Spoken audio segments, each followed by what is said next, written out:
할렐루야. 주님의 평화가 여러분들과 함께하길 바랍니다. 우리 옆에 계신 분들과 함께 인사 한번 나눠보실까요? 주님의 오심을 겸손하게 기다리십시다. 그렇게 인사 한번 나눠보시겠습니다. 주님의 오심을 겸손하게 기다리십시다. 주님의 오심을 겸손하게 기다리시길 바랍니다. 우리 다시 한번 인사 나누실 때에는 건강하게 유종의 미를 거둡시다. 그렇게 인사 한번 나눠보시겠습니다. 건강하게 유종의 미를 거두십시다. 유종의 미를 잘 거두시기를 바랍니다. 로마가 하루아침에 이루어지지 않았던 것처럼 우리 옥이라고 하는 구슬 있지 않습니까? 이 좋은 옥도 하루아침에 만들어지는 것이 아닌 것을 깨닫게 됩니다. 옥의 원석을 갈고 다듬는 과정 속에서 진정 최고의 옥을 만들어낼 수 있다는 겁니다. 성공한 사람들의 이야기를 종종 들어보거나 그들의 책을 읽어보면은 그들의 이야기가 모두 한결같습니다. 이야기가 무슨 얘기냐 하면 목표를 세우고 그 목표를 달성하기 위해서 무수히 노력을 했다는 얘기를 하고 있습니다. 하루도 거르지 않고 그 꿈과 희망을 향해서 전진해야 비로소 내가 생각을 했던 내가 바라는 그런 성과를 올릴 수 있었다라고 기록하고 인터뷰나 이야기하는 모습을 보게 됩니다. 오늘 본문을 묵상을 하면서 저는 사자성어 하나를 떠올렸습니다. 그게 무슨 말씀이냐면 절차탁마라고 하는 이야기입니다. 고등학교 시절에 저희 교장 선생님께서 훈시해 주셨던 내용을 잠시 기억을 더듬어 보면서 이 생각을 해보는데 그 절차탁마가 무슨 뜻이냐 하면 열심히 노력하고 목표를 향해서 쉬지 않고 달려가야 한다는 얘기예요. 절차탁마라는 말을 이해하려면 이제 중국의 옥을 가공하는 기술을 먼저 알아야 한다고 합니다. 제일 먼저 이 옥의 원석을 구해서 원하는 모양대로 옥을 만드는 과정은 이 네 가지로 이야기할 수 있다고 이야기를 합니다. 첫 단계는요, 옥을 원석에서 분리하기 위해서 옥의 모양대로 자른다는 얘기예요. 이 공정을 자른다라고 하는 뜻에서 절이라고 하는 말을 쓰게 됩니다. 두 번째 공정은 이 옥을 썬다는 얘기입니다. 썬다는 뜻으로 차라고 하는 그런 글자를 쓰게 되는데 내가 원하는 모양으로 옥을 썰어내는 과정이라는 얘기입니다. 세 번째로는 이 옥을 쫀다라고 하는 뜻으로 탁이라고 하는 글자를 쓰게 됩니다. 이 탁을 도구로 옥을 모양대로 쫀다는 거예요. 마지막 네 번째로는 이 옥을 가져다가 옥을 간다라고 하는 겁니다. 이 갈고 닦는다라고 하는 뜻에서 말을 쓰게 됩니다. 그래서 절차탁마라고 하는 글자를 쓰게 되는데 다시 말씀드리면 자르고 썰고 쪼고 갈아서 옥을 만드는 과정을 이야기하고 있습니다. 좋은 옥은 하루아침에 만들어지는 것이 아니라는 얘기지요. 사랑하는 성도 여러분, 모든 것이 절차가 있고 과정이 있어야 한다는 겁니다. 이런 절차를 무시하다가는 엉터리 옥이 나오게 마련이라는 얘기지요. 지금 현대 시대는 어떤 시대입니까?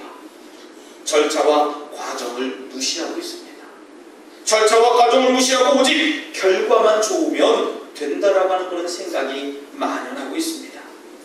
그러나 이 절차를 무시한 잠깐의 성과는요, 그 시간은 기쁘고 행복할지 몰라도 시간이 지나면 흐를수록 그걸로 인해서 내 삶이 불편해지고 그로 인해서 내 삶이 넘어지는 모습을 보게 된다는 얘기입니다. 정말 큰 성과는요, 과정과 절차가 얼마나 반듯한가에 달려있다는 얘기입니다. 세상의 모든 존재는 본말에 있다는 얘기입니다. 세상의 모든 일은 시종이 있다는 얘기예요. 그렇기 때문에 그 선후를 처음과 마지막을 분명히 알기 위해서는 우리의 목표인 예수님을 닮아가는 것, 또 우리의 목표인 하나님 나라에 임하는 것, 우리가 예수님 오시는 그날까지 영적으로 깨어있는 것이 가능하다라고 하는 사실입니다. 오늘 본문에서는 우리 주님의 재림을 기다리면 깨어있으라고 이야기합니다. 오늘부터 이제 온 세계의 기독교회는 이제 예수님의 오심을 기다리는 절기 대강절을 맞이하게 됩니다. 이 대강절 첫 번째 주일 이 말씀이 바로 깨어서 기다리라는 얘기예요. 그러나 이 말씀은 그저 게으르게 적당히 내 마음대로 생활하다가 주님 오실 때만 추측하고 가만히 기다리는 기다리라는 얘기가 절대 아니라는 뜻입니다. 주님의 재림의 때는 하늘의 천사도 모릅니다. 아들도 모르고 오직 하늘에 계신 아버지, 하나님 아버지만 알고 계시다라고 하는 사실입니다. 주님의 재림의 때를 기다린다고 해서 이 땅에서 해야 할 책임과 그 절차를 무시하라는 말씀이 절대 아닙니다. 매일 일상생활에서 하나님과 동행하는 삶, 내 삶의 우선순위가 예수님이 되는 그런 삶을 살아가도록 우리 주님께서 주신 말씀이기도 하다는 말씀입니다. 오늘 주님께서 오심을 주의하고 깨어있으라고 말씀하셨습니다.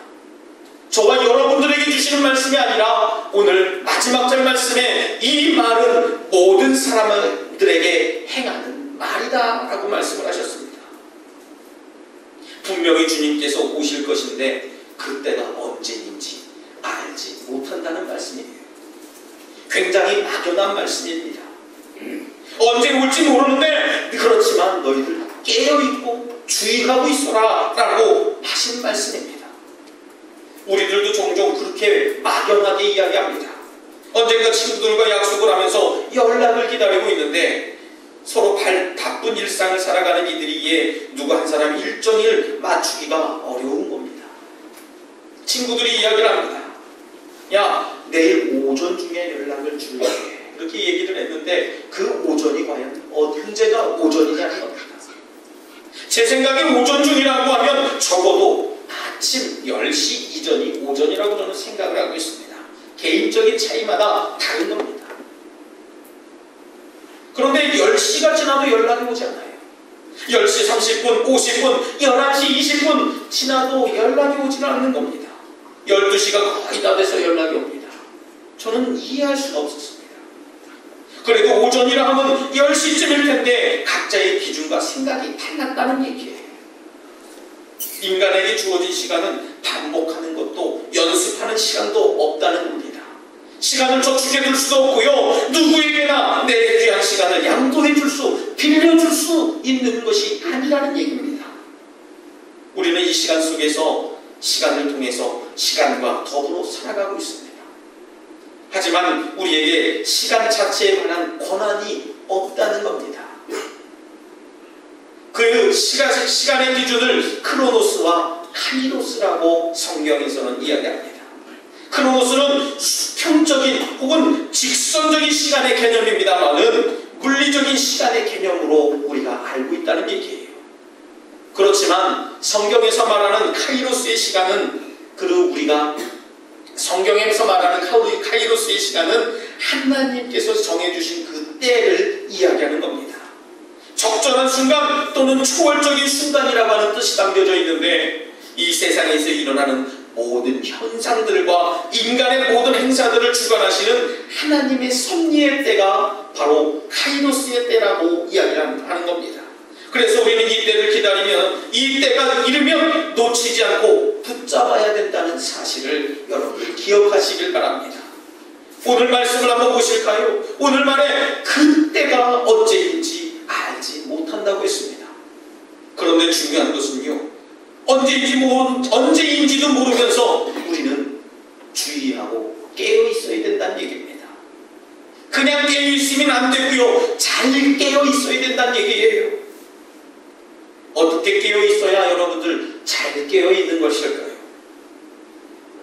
지금 우리 주변에 말도 안 되는 예언으로 사람의 마음을 훔친 사람의 이야기가 온 세상을 덮고 있습니다. 그 사람이 누구냐 하면 홍혜선 전도사라고 하는 여자 전도사입니다. 여러분들 한번 들어보셨습니까? 이 전도사는 천국과 지옥, 천국과 이생을 1300번을 왔다 갔다 하면서 하나님의 계시를 받고 그 사람, 그 이야기, 그 천국에 대한 이야기, 하나님으로부터 받은 계시의 이야기를 전하고 있다고 얘기를 합니다. 이 사람이 미국에 살다 한국에 와서 우리 믿는 사람들의 마음을 훔쳤다는 얘기예요. 그의 말에 의하면요, 12월 달에 우리나라에 큰 전쟁이 일어난답니다. 남한과 북한이 전쟁이 일어난다는데 여러분들, 큰 전쟁이 일어나서 이 세상이, 우리 대한민국이 멸망한다는 얘기입니다. 이미 지난 10월에 공군 예비역 소장 별 2 달았던 사람 기독교 장로님이시기도 했습니다만은 이 한성주 씨라는 사람이 이미 이 우리 대한민국의 땅굴이 수십여 개가 잠실을 넘어서 분당과 성남까지 뻗쳐 있다고 이야기하고 주장을 했습니다. 그 이야기로 인해서 국정감사까지 벌리는 그런 해프닝이 있었는데, 요즘 잠실 그 도로에 가면은 싱크홀이라고 하는 갑자기 길이 퐁 꺼지는 거 있지 않습니까? 그런 것이 바로 이 땅굴의 영향이라고 주장을 하는 겁니다. 땅굴로 한참 뒤숭숭한 이 한국 땅에 불에 기름을 붙여놓은 것처럼 홍해선이라고 하는 이 젊은 여자 전도사가 나타나 스스로 하나님의 계시를 받았다고 하면서 12월에 전쟁서를 들고 공포를 조정하고 있습니다. 12월 전쟁으로 서울, 일산, 성남, 인천이 가장 큰 피해를 볼 거라는 얘기예요. 인구의 절반이 죽을 것이고요, 적화 통일의 가능성은 85%나 가능하다는 얘기입니다. 여러분들 놀라시지도 않는 거 보니까 여러분들 이미 저보다 믿음이 강하신 걸로 저는 생각이 듭니다. 박근혜 대통령은 납치될 거라고 주장을 했어요. 우리 교회는 아무 영향이 없지만 이미 다른 교회들은요, 이 여파가 이만저만이 아닌가 봅니다. 어떤 교회는 아예 목사와 교인 전체가 급히 이민을 가버렸다는 실제 사례도 속속히 들어오고 있습니다. 서울의 여러 교회에서는 이 전도사의 예언을 듣기 위해서 앞다투어서 강사로 초청을 해서 집회를 하고 있는 그런 실정이라고 얘기를 합니다. 이렇게 전쟁이 나는 이유가 뭡니까? 홍해선 씨의 말에 의하면요, 전쟁은 하나님의 징계인데 한국교회가 WCC, 다시 말씀드리면 세계교회협의회에 가입을 했기 때문에 그렇다는 뜻입니다. 물론 우리 한국교회에 여러 교단이 있습니다만은 이 WCC, 세계교회협의회에 가입된 교단이 있고 가입 안 된 교단이 있어요. 아주 전통적이고 아주 굉장히 보수적이고 진보적인 교단에서는 가입을 했습니다만은 여전히 이것을 인정하지 못하고 세계교회협의회에 가입하지 못하는 교단들이 몇몇 있습니다. 근데 이 참 재미있는 이야기는 이 징계가 나타나는 것이 WCC에 가입을 했기 때문에 전쟁이 난대요. 그래서 전쟁이 나면 거기에 가입한 교단과 교회는 모조리 박살난다는 겁니다. 우리 감리교회도 가입이 되어 있거든요. 참 무서운 이야기입니다. 큰일입니다. 우리 교회가 그렇게 박살난다는 얘기예요. 저는 이 대목에서 요즘 아이들 말대로 빵을 터졌습니다. 무슨 그런 일이 있느냐. WCC 가입한 교회에 무슨 무서운 징벌을 내리실 하나님이라면 왜 하필 WCC 본부가 있는 저 스위스 제네바에는 가만히 내버려 두고 왜 한국, 그것도 서울과 인천과 경기도 일대를 그렇게 징벌하실까? 스위스까지 가기에는 아마 굉장히 멀게만 느껴지신 하나님이셨다는 생각입니다. 사랑하는 성도 여러분, 이제 12월 달까지 하루 남았습니다. 홍혜선 씨의 말에 의하면요, 공포 속에서 살아가게 되는 많은 사람들이 있게 됩니다. 언제가 마지막 날이 될지도 모르는 이 땅의 생활을 어떻게 연장해야 될지 조바심을 내면서 이민 준비도 하고 이민 갈 여력이 없는 무지한 그 서민들은 식자재들을 사재기를 한다고 이야기합니다. 여러분들은 어떻게 하시겠습니까?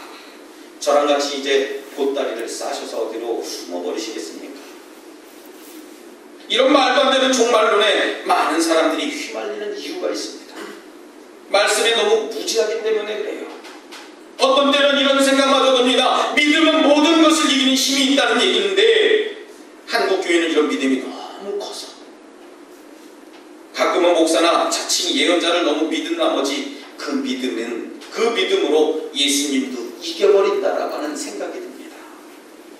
전쟁이 일어날지 아직 아닐지 12월이 되려면 하루 남았습니다.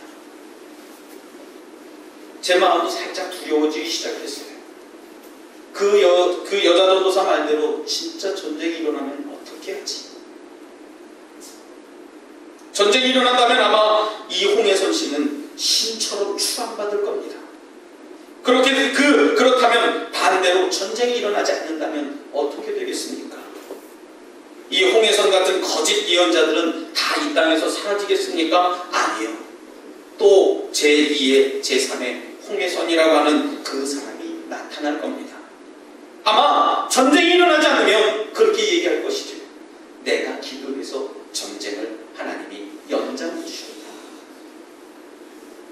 내가 기도해서 이런 재앙이 피하겠다고 하면서 자기를 능력 있는 사도로 홍보하고 이런 망발을 거듭하기 때문에 저와 여러분들이 깨어 기도해야 된다는 사실을 기억하시길 바랍니다. 여러분들 분명히 하셔야 합니다. 성경은 이런 류의 예언자도 말하지 않았습니다. 이런 류의 종말도 우리에게 말씀하시 주시지 않았다는 얘기예요. 오늘 본문 속에서 주님은 언제 오실지, 저물 때일지, 밤중일지, 닭이 올 때일지, 새벽일지 분명히 주님께서는 오실 텐데 너희는 주의하고 깨어있으라고 얘기를 했습니다. 주님께서 오셔서 너희가 자는 것을 보시지 않도록 하라고 말씀하신 겁니다. 주님 오시기 전까지 자신이 맡은 본분을 잊고 대충 살아가다가 주님 오시는 그때에만 깨어있으면 되라는 얘기입니까? 겉으로는 해결되고 외형적으로는 안심될지 모르지만 영적으로는 절대 아니라는 얘기입니다. 오늘 서두에 예화로 드린 말씀 절차, 탕마, 아름다운 옥이 만들어지기 위해선 자르고 깎고 쪼고 갈아야 된다는 얘기입니다. 이런 인고의 시간이 있어야 비로소 아름다운 옥이 탄생하는 것처럼 저와 여러분들 신앙을 잘 지키시길 주님의 이름으로 부탁드리겠습니다. 지금도 여전히 세상이 좋아요. 여전히 세상의 바쁜 일이 주님께 예배하는 것보다 중요한 일이 있습니다. 어느새 나의 우상은 내 물질이 되었고요. 어느새 나의 중심은 내 자녀 중심으로 돌아가고 있습니다. 지금 이 순간은 주님보다 세상이 더 좋아요. 주님보다 내 자녀가 더 중요하고요. 예배 드리는 것보다 내 자녀 챙기는 것이 더 소중하게만 여겨지는 겁니다. 그런데 말입니다. 주님 오시는 그때는 그 사람도 나도 깨어있고 싶은 겁니다. 하나님의 때는 우리가 그분의 은혜와 기회를 만나는 시간이고 장소가 되는 겁니다. 하나님의 때는요, 시간 개념에서만 이야기하지 않습니다. 그분의 승품과 계획이 시간과 공간의 개념과 함께 짜여가는 그런 모습이라는 얘기예요. 현재를 살아간다는 것은 젊은 사람이든지 나이 든 사람이든지 똑같은 시간을 갖고 있습니다.